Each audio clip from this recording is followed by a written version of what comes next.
ఈ స్టోరీలో హీరోయిన్ పేరు లూసీ. లూసీ క్లాస్లో ఉండగా తన దృష్టి చదువుపై కాకుండా డ్రాయింగ్ పైన ఉంటుంది. తను ఒక ఇంటెలిజెంట్ స్టూడెంట్ అయినా టీచర్ లెక్చరర్ని అస్సలు పట్టించుకోదు. అందుకే టీచర్కి చాలా కోపం వచ్చి రేపు నీ పేరెంట్స్ని స్కూల్కి తీసుకురావాలి అని చెప్తాడు. క్లాస్ అయిపోయాక లూసీ ఫ్రెండ్ ఇప్పుడు ఏం చేస్తావంటూ అడుగుతుంది. అప్పుడే విండో దగ్గర నుంచి కొంతమంది అబ్బాయిలు సైగలు చేస్తూ కనిపిస్తారు. లూసీ స్నేహితురాలు బయటికి వెళ్తుంది, కానీ లూసీ మాత్రం ఫోన్తో బిజీగా ఉంటుంది. లూసీ తన అన్నయ్య హెల్ప్ కోసం అడుగుతుంది, కానీ వెంటనే లూసీ వాళ్ళ అన్నయ్య నో అని చెప్పేస్తాడు. నా అన్నయ్య నాకు ఎప్పుడు సహాయం చేయడు. ఇప్పుడు టీచర్ మీటింగ్కి అమ్మని అడగాలి అనుకుంటూ ఇంటికి వెళ్తుంది. ఇంటికి రాగానే వాళ్ళ అమ్మ, నీ అన్నయ్య సాంగ్యోంగ్ హాస్టల్ నుంచి ఇంటికి వచ్చాడు, తన రూమ్లో ఉన్నాడు అంటూ చెప్తుంది. ఇది విని లూసీ చాలా హ్యాపీగా ఫీల్ అవుతుంది. అన్నయ్య దగ్గరికి హెల్ప్ అడగాలని తన రూమ్కి వెళ్తుంది, కానీ లోపల చూసేసరికి అక్కడ ఒక చాలా హ్యాండ్సమ్ క్యూట్ అబ్బాయి కూర్చొని ఉంటాడు. అతడే డ్యాన్, సాంగ్యోన్ ఫ్రెండ్. ఈ డ్రామాలో హీరో ఆ అబ్బాయే. లూసీ కన్ఫ్యూజ్ అయ్యి, నా అన్నయ్య ప్లాస్టిక్ సర్జరీ చేయించుకున్నాడా అని అనుకుంటుంది. ఆ అబ్బాయిని చూసి, నువ్వు సర్జరీ ఎప్పుడు చేయించుకున్నావు అని అడుగుతుంది. డ్యాన్ నవ్వుతాడు. దగ్గరికి వచ్చి చూసి చెప్పు అని అంటాడు. తర్వాత నేను సాంగ్యోన్ని కాదు అని అంటాడు. అప్పుడే సాంగ్యోన్ లోపలికి వచ్చి, లూసీ ఇక్కడేమి చేస్తున్నావు అంటూ అని అడుగుతాడు. డ్యాన్ సరదాగా, మేమిద్దరం అంత సేమ్గా ఉన్నామా, నీ చెల్లి నన్ను నువ్వు అనుకుంది అని అంటాడు. లూసీ సర్జరీ మాట అనగానే సాంగ్యోన్ కోప్పడతాడు. నా హ్యాండ్సమ్ ఫేస్ని నేను ఎందుకు మార్చుకుంటాను అని అంటాడు. సాంగ్యోన్ బయటికి వెళుతుండగా లూసీ ఆపి, టీచర్ మీటింగ్కి హెల్ప్ కావాలి అని అడుగుతుంది. కానీ ఎప్పటిలాగే సాంగ్యోన్ నో అని అంటాడు. లూసీ ఏడుస్తూ డ్రామా చేస్తుంది. సాంగ్యోన్ నన్ను కొట్టాడు అంటూ గట్టిగా అరుస్తుంది. వాళ్ళ అమ్మ పైకి వచ్చి సాంగ్యోన్ని తిడుతుంది. డ్యాన్ ఇవన్నీ చూసి చాలా షాక్ అవుతాడు. తర్వాత లూసీ డ్యాన్ని హెల్ప్ అడుగుతుంది. టీచర్ పేరెంట్స్ని పిలుచుకొని రమ్మన్నారు, ఎవరో ఒకరు రావాలి అని అంటుంది. డ్యాన్ మొదట నో అంటాడు, కానీ లూసీ, నువ్వు ప్లాస్టిక్ సర్జరీ గురించి చెప్పకపోయి ఉంటే మా అన్నయ్య ఒప్పుకునేవాడు, అంతా నీ వల్లే జరిగింది అని డ్యాన్కి అంటుంది. దానికి డ్యాన్ ఒప్పుకుంటాడు. వెళ్లే ముందు లూసీ అతని పేరు అడుగుతుంది, కానీ లూసీకి ఎక్కడో డౌట్ ఉంటుంది, తను వస్తాడా రాడా అని. ఇది అంతా ఒక ఫ్లాష్ బ్యాక్. 3 years తర్వాత ప్రజెంట్ టైంకి చూపిస్తారు. లూసీ ఇప్పుడు పెద్దదైంది. ఆమె డౌన్ స్టేర్స్కి వస్తుంది. ఆమె అన్నయ్య సాంగ్యోంగ్ మళ్ళీ హాస్టల్ నుండి ఇంటికి వచ్చి ఉంటాడు. కానీ లూసీ అతనితో మాట్లాడదు, ఎందుకంటే హాస్టల్లో ఉన్నప్పుడు తను ఎన్నిసార్లు మెసేజ్ చేసినా రిప్లై ఇవ్వడు కాబట్టి. లంచ్ టైంలో సాంగ్యోంగ్ తన నాన్నని కార్ కీస్ కావాలని అడుగుతాడు, ఎందుకంటే లగేజ్ ఇంకా తన ఫ్రెండ్స్ని పికప్ చేసుకోవడానికి. లూసీకి ఆ ఫ్రెండ్ డ్యాన్ అయి ఉండొచ్చని అనిపిస్తుంది. నేను వస్తాను అని గోల చేస్తుంది. మొదట సాంగ్యోన్ నో అంటాడు, కానీ వాళ్ళ పేరెంట్స్ తీసుకువెళ్ళు అని ఒప్పిస్తారు. లూసీ స్కూల్ అయిపోగానే డైరెక్ట్గా హాస్టల్కి వెళ్తుంది. అక్కడ వాళ్ళ నాన్న కారు దగ్గర ఒక ఫాక్స్ డాల్ చూస్తుంది. దాన్ని తీసుకోబోతుంటే వెనకాల నుంచి ఒక వాయిస్ వినిపిస్తుంది, ఎవరు నువ్వు, నా వస్తువులు ఎందుకు తాకుతున్నావు అంటూ. లూసీ వెనక్కి తిరిగి చూస్తే అక్కడ డ్యాన్ నిలబడి ఉంటాడు. లూసీ తన్ని చూసి షాక్ అవుతుంది, నర్వస్గా కూడా ఫీల్ అవుతుంది. నువ్వు లూసీ కదా, ఆ చిన్నపిల్ల లూసీ అని అంటాడు డ్యాన్ నవ్వుతూ. నేను ఇప్పుడు చిన్నపిల్లని కాదు, 11th చదువుతున్నాను అని అంటుంది లూసీ. అయితే ఈ డాల్ ఎందుకు తీసుకున్నావు అని అడుగుతాడు డ్యాన్. నేను పెద్దయ్యాను, కానీ నాకు డాల్స్ అంటే ఇష్టం అంటుంది లూసీ. డ్యాన్ నవ్వుతూ 3 సంవత్సరాల క్రితం చేసిన హెల్ప్ని గుర్తు చేస్తాడు. హాస్టల్లో సాంగ్యోంగ్ ఏం పని చేయకుండా అలా కూర్చొని ఉంటాడు. లూసీ అతన్ని చూసి లేజీ అని తిడుతుంది. సాంగ్యోన్ ఫ్రెండ్స్ లూసీతో ఇంట్రడ్యూస్ చేస్తారు. నిజంగా నా అన్నయ్య వెనుక చాలామంది అమ్మాయిలు పిచ్చిగా పడతారంట కదా అని అడుగుతుంది లూసీ. మేమైతే ఎప్పుడు చూడలేదు అంటూ నవ్వుతారు అక్కడున్న ఫ్రెండ్స్. లూసీని చూసి తను ఇంకా మారలేదు అని నవ్వుకుంటాడు డ్యాన్. ఇప్పటికీ అదే మిస్చీవియస్గా ఉంది ఈ పిల్ల అనుకుంటాడు. డ్యాన్ ఫోన్ తీసుకునేందుకు దగ్గరగా రాగానే లూసీ బ్లష్ అవుతుంది. డ్యాన్ పార్ట్ టైం జాబ్కి టైం అవుతుందని వెళ్ళిపోతాడు. లూసీ కూడా వెళ్తుంది, కానీ తన నోట్బుక్ అక్కడే మర్చిపోతుంది. రాత్రి డ్యాన్ సాంగ్యోన్ ఫోన్ నుండి లూసీకి కాల్ చేస్తాడు. నోట్బుక్ గురించి చెప్తాడు. నోట్బుక్ తీసుకురా, అలాగే నా అసైన్మెంట్ కూడా చేసివ్వు అంటూ డ్యాన్ని అడుగుతుంది లూసీ. డ్యాన్ నవ్వుతూ, నీ అన్నయ్యతో చేయించుకో అని అంటాడు. అతనికి రాదు, నువ్వే చెయ్యాలి అని లూసీ అడుగుతుంది. చివరికి డ్యాన్ ఒప్పుకొని రేపు ఉదయం 6 గంటలకి బస్ స్టాప్లో కలుద్దామంటాడు. లూసీ చాలా హ్యాపీ అయ్యి చాలా అలారమ్స్ పెట్టుకుంటుంది. కానీ మరుసటి రోజు 6కి బస్ స్టాండ్కి వెళ్తే జియాన్ ఇంకా రాడు. లూసీ బాధపడుతుంది. అప్పుడే జాన్ వచ్చి ఆమెను లేపి క్షమాపణ చెప్తాడు. ఇద్దరు కలిసి స్కూల్కి వెళ్తారు.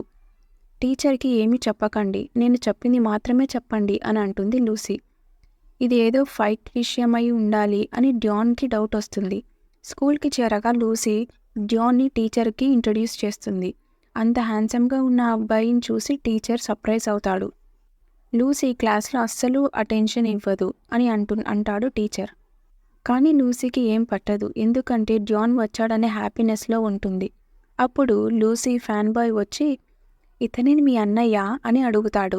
లూసీ ఏం చెప్పదు. జాన్ టీచర్ ముందు లూసీని తిడుతూ లూసీ ఇంట్లో మీ గురించి చాలా మంచి మాటలు చెప్తుంది అని అంటాడు. ఇది విని టీచర్ హ్యాపీ అయ్యి లూసీని క్షమిస్తాడు. తర్వాత సీన్లో మళ్ళీ ప్రెజెంట్ టైంకి షిఫ్ట్ అవుతుంది. లూసీ ఇంకా డ్యాన్ కోసం వెయిట్ చేస్తూనే ఉంటుంది. చివరికి డ్యాన్ వచ్చి ఆమెకి నోట్బుక్ ఇచ్చి అసైన్మెంట్లో హెల్ప్ చేస్తాడు. లూసీ తన లైఫ్ గురించి అడుగుతుంది, కానీ డ్యాన్ ముందు చదువుపై ఫోకస్ చేయని చెప్తాడు. లూసీ అసైన్మెంట్ సరిగ్గా చేయలేకపోతుంది. కానీ బ్యాగ్లో చూసినప్పుడు డ్యాన్ ఆమె తరపున మొత్తం అసైన్మెంట్ రాసి పెట్టి ఉంటాడు. లూసీ అది చూసి చాలా హ్యాపీగా ఫీల్ అవుతుంది. అప్పుడే ఆమె ఫ్యాన్ బాయ్ వచ్చి ఆమెను నవ్వించడానికి ట్రై చేస్తాడు. స్కూల్ అయిపోయాక వర్షం పడుతూ ఉంటుంది. ఇంట్లో పేరెంట్స్ లూసీకి ఇంట్లోనే ఉండు అని చెప్తారు. కొన్ని గంటల తర్వాత సాంగ్యోన్ ఇంటికి వచ్చి లూసీని వెతుకుతాడు. ఆమె దాక్కొని ఉంటుంది. సాంగ్యోన్ ఆమెను చూసి డిన్నర్కి వెళ్దామని పిలుస్తాడు. కానీ లూసీ నేను నూడిల్స్ చేసుకుంటాను, నాకేం వద్దు అని అంటుంది. అప్పుడే లూసీ సాంగ్యోన్ ఎవరితోనో ఫోన్లో మాట్లాడుతూ నేను ఫ్రెండ్స్తో రెస్టారెంట్కి వెళ్తున్నాను అని అంటాడు. అది విన్న లూసీ వెంటనే ఫ్రెండ్ అంటే డ్యాన్ కూడా వస్తాడేమో అంటూ త్వరగా వెళ్ళి రెడీ అయి వస్తుంది. కారు ఎక్కిన తర్వాత చూస్తే అక్కడ డ్యాన్ ఉండడు. లూసీ మూడ్ అంతా ఆఫ్ అయిపోతుంది. కొద్దిసేపటి తర్వాత డ్యాన్ వర్క్ చేసే పార్ట్ టైం జాబ్ దగ్గర పిక్ చేసుకుంటాడు. డ్యాన్ చాలా టయర్డ్ అయి ఉంటాడు. కారులోకి ఎక్కగానే నిద్రపోతాడు. కాసేపటి తర్వాత లేచి లూసీని చూస్తాడు. లూసీని చూసి నువ్వు ఎందుకు నన్ను చూసిన ప్రతిసారి బ్లష్ అవుతావు, సిగ్గుపడుతూ ఉంటావు అని అడుగుతాడు. అక్కడే ఉన్న సాంగ్యోన్ ఇంకా అతని ఫ్రెండ్ అయ్యో లూసీని ఏడిపించొద్దు అంటూ డ్యాన్ని తిడతారు. వాళ్ళు రెస్టారెంట్కి చేరుకున్నాక లూసీ కారు దిగడానికి నిరాకరిస్తుంది. నేను కూడా నీతో పాటు పార్కింగ్ ప్లేస్కి వస్తానంటూ వాళ్ళ అన్నని అడుగుతుంది. కానీ సాంగ్యాంగ్ వద్దు, నువ్వు ఇక్కడే దిగు అంటూ అక్కడే దింపేసి వెళ్తాడు. తను అన్కంఫర్టబుల్గా ఫీల్ అవ్వడం డ్యాన్ గమనించి ఆర్ యూ ఓకే అని అడుగుతాడు. నేను రెస్ట్ రూమ్కి వెళ్ళాలి అని అంటుంది. అక్కడే తన స్కర్ట్ పైన స్టెయిన్ ఉండడం గమనిస్తాడు డ్యాన్. లూసీని నువ్వు రెస్ట్ రూమ్లో ఉండు, ప్యాడ్స్ తీసుకువస్తాను అని అంటాడు. అప్పుడు డ్యాన్ ఇంకా సాంగ్యోంగ్ ఇద్దరు కలిసి ఆక్వర్డ్గా ప్యాడ్స్ కొనుక్కొని అక్కడి నుండి వేరే అమ్మాయి ద్వారా లోపలికి పంపిస్తారు. లూసీ చాలా అన్కంఫర్టబుల్గా ఫీల్ అయ్యి నేను ఇంటికి వెళ్తాను అని అంటుంది. సాంగ్యోంగ్ తనని ఓదారుస్తూ అంతా ఓకే, ఎక్కువ ఆలోచించొద్దు, నేను ఉన్నాను కదా అంటూ రెస్టారెంట్లోకి తీసుకువెళ్తాడు. వాళ్ళు రెస్టారెంట్ వెళ్ళిన తర్వాత ఫుడ్ ఆర్డర్ చేస్తారు. అక్కడ లూసీ బీఫ్ తినదు అని గమనించి డ్యాన్ తన కోసం వేరే డిష్ని ఆర్డర్ చేస్తాడు. అది చూసి లూసీ చాలా ఎమోషనల్గా ఫీల్ అవుతుంది. తర్వాత లూసీ ఆమె ఫ్రెండ్ మినీతో కలిసి బర్త్డే పార్టీకి వెళ్తుంది. వాళ్ళు ఒక ఐస్ క్రీమ్ షాప్కి వెళ్ళి ఐస్ క్రీమ్ ఆర్డర్ చేస్తారు. అక్కడ డ్యాన్ పార్ట్ టైం జాబ్ చేస్తూ ఉన్నాడని చూస్తారు. డ్యాన్ క్యాజువల్గా ఎంజాయ్ చేయండి, నేను ఇక్కడ పని చేస్తాను అంటూ వెళ్తాడు. లూసీ ఐస్ క్రీమ్ ఆర్డర్ ఇవ్వడానికి వెళ్తే నీ దగ్గర ఎక్కువ డబ్బు ఉందా, ఇక్కడ హ్యాండ్సమ్ ఫేస్ని చూడడానికి కూడా ట్యాక్స్ పే చేయాల్సి వస్తుంది అని అంటాడు డ్యాన్ నవ్వుతూ. లూసీ సిగ్గుపడుతూ నువ్వు నిజంగా అంత హ్యాండ్సమ్గా ఉంటే ఈ రెస్టారెంట్ అంతా ఫుల్ అయి ఉంటుంది, అది గమనించావా అంటే అడుగుతుంది. అది విని డ్యాన్ నవ్వుతాడు. తర్వాత లూసీ ఫ్యాన్ బాయ్ అక్కడికి వచ్చి పదండి టైం అవుతుంది అంటూ పిలుచుకొని వెళ్తాడు. వాళ్ళు వెళ్ళేటప్పుడు డ్యాన్ లూసీ దగ్గరికి వెళ్ళి నువ్వు త్వరగా ఇంటికి వెళ్ళాలి, లేదా పేరెంట్స్ నీ కోసం వెతుకుతారు, లేట్ అవుతుంది అంటూ చెప్తాడు. సరే నేను పార్టీ అయ్యాక తొందరగా వెళ్ళిపోతా అంటూ లూసీ అక్కడి నుండి వెళ్తుంది. బర్త్డే సెలబ్రేషన్ జరుగుతూ ఉంటాయి. ఫ్యాన్ బాయ్ లూసీని ప్రపోజ్ చేయాలని చూస్తాడు. లూసీకి అది అర్థమై అక్కడి నుండి బయటికి వెళ్తుంది. లూసీ ఫ్యాన్ బాయ్ కూడా తన వెనకాలే వెళ్తాడు. అది అంతా చూస్తున్న మినీ మొహం మాడిపోతుంది. ఎందుకు అంటే మినీకి ఆ అబ్బాయి అంటే ఇష్టపడుతూ ఉంటుంది. నాకు నువ్వు చిన్నప్పటి నుంచి ఇష్టం, నువ్వు నా ఫస్ట్ లవ్ అని అంటాడు ఆ అబ్బాయి. నేను ఎప్పుడు ఫ్రెండ్ లాగా చూశాను, మన ఫ్రెండ్షిప్ని పాడవ్వనివ్వద్దు ప్లీజ్ అంటూ వేడుకుంటుంది లూసీ. ఆ అబ్బాయి అక్కడే ఏడ్చేస్తాడు. లూసీ అతన్ని ఓదార్చడానికి ట్రై చేస్తూ ఉంటుంది. అప్పుడే అక్కడికి డ్యాన్ వస్తాడు. డ్యాన్ ఇవన్నీ విని ఉంటాడు. డ్యాన్ని చూస్తానే అక్కడి నుండి పారిపోతాడు ఆ అబ్బాయి. డ్యాన్ లూసీకి నీ క్లాస్మేట్కి కొంచెం సాఫ్ట్గా చెప్పాల్సింది అని అంటాడు. అలా మాట్లాడుతూ నీకు డబ్బులు కావాలా అని అడుగుతుంది లూసీ.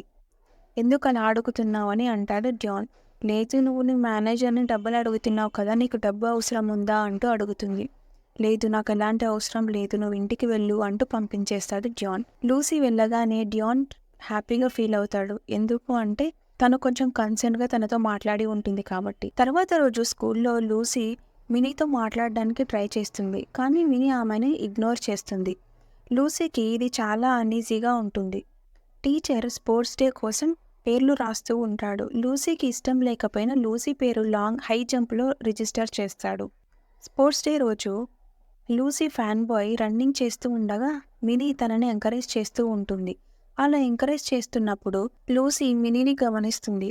అప్పుడు లూసీకి అర్థమవుతుంది, ఓహో, మినీకి తనంటే ఆ అబ్బాయి అంటే చాలా ఇష్టం, అందుకే నన్ను ఇగ్నోర్ చేస్తుంది అని అర్థం చేసుకుంటుంది. లూసీ తన పేరుని రిజిస్టర్ చేసుకోవడానికి రిజిస్టర్ డెస్క్ దగ్గరికి వెళ్తుంది. అక్కడ సాంగ్యోంగ్ డ్యాన్ని చూసి షాక్ అవుతుంది. లూసీ స్పోర్ట్స్ లో పెద్ద యాక్టివ్ గా ఉండదు అని సాంగ్యోంగ్ డిస్క్వాలిఫై చేస్తాడు, నవ్వుతాడు కూడా. కానీ డ్యాన్ మళ్ళీ అతన్ని ఆపి లూసీ పేరు రిజిస్టర్ చేస్తాడు. లూసీ వెళ్ళి వార్మప్ చేస్తూ ఉండగా సాంగ్యోన్ వాళ్ళ ఫోటోలు తీయడం మొదలు పెడతాడు. లూసీ ఎంత ఆపమని చెప్పినా అతను వినడు. ఇప్పుడు పక్కనే ఉన్న డ్యాన్ కెమెరాని తీసుకొని తనని డిస్టర్బ్ చేయొద్దు అని అంటాడు. కాంపిటీషన్ మొదలవుతుంది. మొదట అమ్మాయి మంచిగా జంప్ చేస్తుంది. లూసీ ట్రై చేస్తుంది కానీ ఫెయిల్ అవుతుంది. మళ్ళీ ట్రై చేస్తుంది, మళ్ళీ ఫెయిల్ అవుతుంది. సాంగ్యోంగ్ డ్యాన్ ఇద్దరూ ఎంబారెస్ అవ్వకు, జస్ట్ జంప్ చేయి అని ఎంకరేజ్ చేస్తారు. లూసీ ఫైనల్గా రన్ ఆఫ్ తీసుకొని జంప్ చేస్తుంది, కానీ కింద పడిపోయి ఆమె కాలికి గాయం అవుతుంది. సాంగ్యోంగ్ పరిగెత్తుకుంటూ వచ్చి లూసీని తనపై ఎక్కించుకొని తీసుకువెళ్తాడు. అలా వెళ్ళేటప్పుడు టీచర్ లూసీ వాళ్ళ అన్నయ్యని గమనించి, ఇతను మీ అన్నయ్య కదా, ఇంతకుముందు పేరెంట్ మీటింగ్కి తీసుకొచ్చావు ఇతనే కదా అంటూ గుర్తుపడతాడు.